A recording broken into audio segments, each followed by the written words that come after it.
Now, days after the US rattled the world by capturing Nicolas Maduro, Ukraine's President Vladimir Zelensky says that other dictators must meet the same fate, hinting that Donald Trump should next capture Russian leader Vladimir Putin and end the war in Ukraine. President Trump, however, pushed back on the idea, saying that this would not be necessary. The president added that he has always had good ties with Putin, but expressed disappointment that resolving this war has proven more difficult than expected. Order a mission to go and capture Vladimir Putin.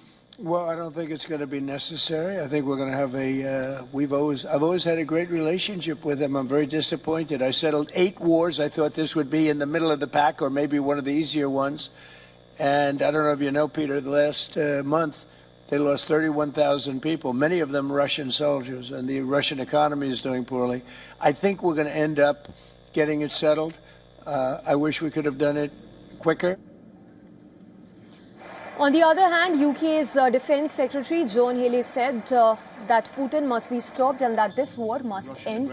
When questioned which world leader he would most like to kidnap, said that he would like to take Putin into custody to answer for alleged war crimes. In fact, he even pointed to the devastation in Ukraine's Bucha, where mass graves were uncovered after Russian forces withdrew from the region in 2022.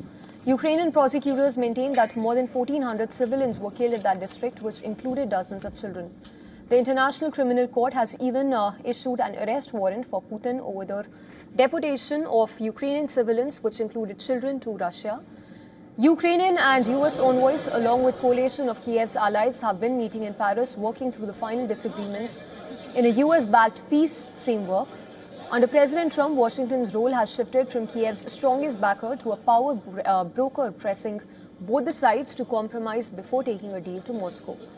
Maduro was captured early on January 3rd after the US launched Operation Absolute Resolve.